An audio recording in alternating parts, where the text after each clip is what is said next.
हर employ अपने farewell में company की तारीफ करता है, पर क्या वो सच में खुश है या बस दिखावा करता है? 4 साल तक उसने दिन रात काम किया, पर आखिरी दिन उसने बस 3 शब्द बोले, आई लर्नड अ लॉट। सच में कहते हैं फेयरवेल स्पीच दिल से निकलती है, लेकिन कॉर्पोरेट वर्ल्ड में दिल बोलता है या डर?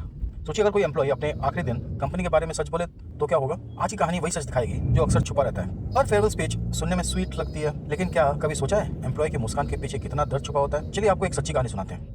स्टेज पर मुस्कान थी, लेकिन दिल में सिर्फ शिकायतें। उसने बोला कुछ, लेकिन सोचा कुछ और। यही है कॉर्पोरेट लाइफ की सबसे बड़ी सच्चाई। रेजिग्नेशन सिर्फ एक मेल नहीं होता, वो एक इंसान का अंदर से टूटना होता है। दोस्तों, वेरी गुड मॉर्निंग। ऑफिस के रास्ते में हूँ और आज थोड़ा सा रोड साफ है। आज एक बहुत इंटरेस्टिंग टॉपिक में बात करूँगा। शायद ये बहुत सारे ऑफिस गोअर्स के लाइफ में होता होगा। आप भी कुछ को रिलेट कर पाए तो कमेंट में ज़रूर बताइएगा। अगर थोड़ा सा भी लगे कि ये आपकी कहानी है या आपके जान पहचान वाली कहानी है तो ज़रूर कमेंट करें, शेयर करें और लाइक भी कर दें। आज बात करते हैं, हमारे एक ऑफिस में कलीग है जिसका कल लास्ट डे था ऑफिस में। वैसे उसने रेजिग्नेशन तो 2 महीने पहले शायद दे रखा था, 60 डेज़ की नोटिस पीरियड। वही होता है कि भाई जब नौकरी छोड़नी होती है तो कंपनी कहती है कि भाई 30 डेज़, 60 डेज़ और 90 डेज़ का आपको नोटिस पीरियड सर्व करना पड़ेगा। और वही कंपनी जब किसी को हायर करता है तो बोलता है भाई 15 दिन में क्या, छोड़ो कल ही से ज्वाइन कर लो। तो खैर ये तो हर कंपनी का नियम होता है। छोड़ते वक्त आपको जल्दी रिलीफ नहीं मिलती है, जब ज्वाइन करना होता है तो वो चाहते हैं कि भाई यही अगले दिन ही ज्वाइन कर लें। हमारे ऑफिस में हमारे एक कलीग थे, कल उसका आखिरी दिन था। तो उसके तो मन में बहुत कुछ शिकायतें थी, जो चाहता था कि अगर कोई पूछे तो मैं ज़रूर बताऊंगा कि उसके जो ग्रजेस थे, उसके जो अंदर में भरास थे, वो निकालना चाहता था। तो वो सिचुएशन भी आया और पूरे टीम के सामने उसे बुलाया गया HR भी उसको बुलाया कि भाई तुम जा रहे हो, हाउ वाज योर एक्सपीरियंस। हमारे जो कलीग है राजीव, 4 साल तक इस कंपनी में रहा। शुरुआत के दिन उसके अच्छे थे, जैसे तकरीबन सभी के होते हैं कि शुरुआत के दिन जब कंपनी ज्वाइन करते हैं उनको बहुत अच्छा लगता है। नई नौकरी, नई टीम, नया जोश, हर किसी को लगता है कि भाई यही कैरियर उड़ान भरेगी, अब तो ये उसका कैरियर ग्रोथ के लिए बहुत बढ़िया होगा। लेकिन धीरे धीरे हकीकत सामने आने लगती है। ओवर टाइम जो रोज़ का नियम बन जाता है। पॉलिटिक्स इतनी कि टैलेंट से ज़्यादा किसका किससे तालमेल, किसका सेटिंग हो रखा है, ये ज़्यादा मायने रखने लगता है। और सैलरी इंक्रीमेंट, चलिए वो छोड़िए उस बात को, क्योंकि वो तकरीबन किसी के भी एक्सपेक्टेशन के मुताबिक मिलता ही नहीं है। कंपनी दे दे बहुत बड़ी बात है। तो HR भी वहाँ पे थे, बुलाया गया सबको, राजीव को बुलाया गया और सारे टीम को बुलाया गया।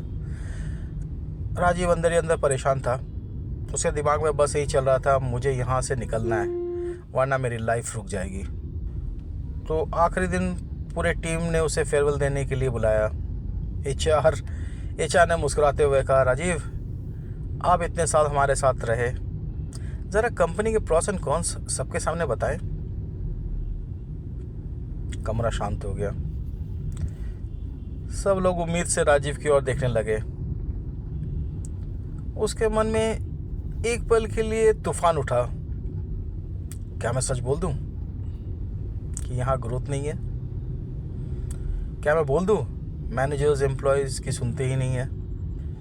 क्या मैं कह दूं कि काम और ज़िंदगी, वर्क लाइफ बैलेंस के नाम पे कोई चीज़ है ही नहीं यहाँ पे? लेकिन अगले ही सेकंड में उसने गहरी सांस ली और मुस्कुरा दिया। राजीव ने कहा, मैंने यहाँ बहुत कुछ सीखा, अच्छे कलीग्स मिले, टीम वर्क कैसे होते हैं ये मुझे समझ आया, और इस कंपनी ने मुझे वो एक्सपोजर दिया जो शायद कहीं और ना मिलता। सब ने ताली बजाई, HR भी खुश हो गया, मैनेजर ने भी चैन की सांस ले लिया।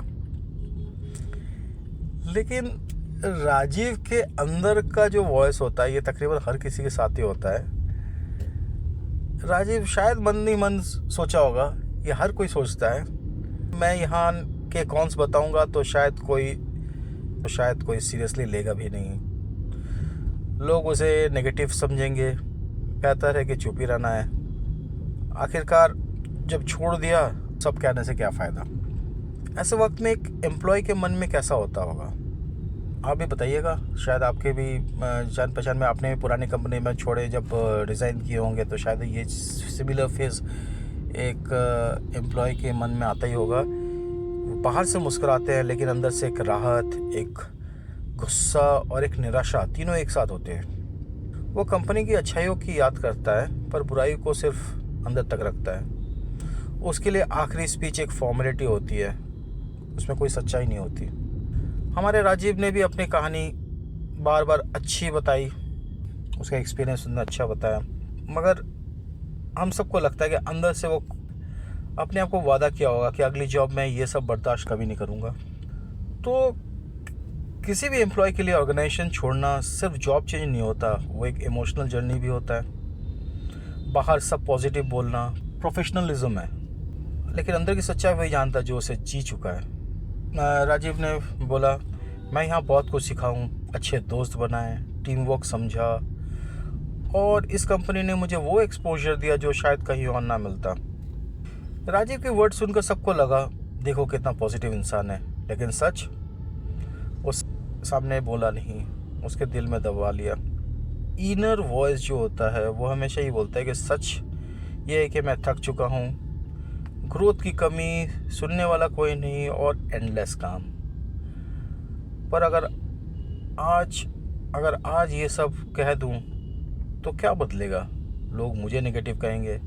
बेटर है चुप रहना। जब कोई एम्प्लॉय कंपनी छोड़ता है तो वो सिर्फ जॉब नहीं छोड़ता, वो अपने अंदर एक पूरा चैप्टर बंद करता है, और आखिरी दिन उसकी ज़ुबान पर सिर्फ अच्छाइयाँ होती है लेकिन दिल में छुपा होता है सच। तो आप भी बताइए, आपके जान पहचान में या आपने भी ऐसा कुछ फेस किया होगा जब किसी पिछले कंपनी से रेजिग्नेशन दिए होंगे, या इस प्रेजेंट कंपनी में आप रेजिग्नेशन देने की सोच रहे होंगे, या अंदर ही अंदर एक तूफ़ान जो चलता रहता है, ये आप में भी होता है? शेयर कीजिए, दूसरों को भी पता चले। आपके व्यूज़ से लोग और बहुत लोग कुछ सीख सकता है। तो शेयर कीजिए, कमेंट कीजिए, शेयर कीजिए और हमें भी बताइए, हम भी जानना चाहते हैं। चलिए मिलते हैं फिर किसी और दूसरे वीडियो में, डायरेक्ट दिल से। Drive safe, catch you in another video. Bye, take care.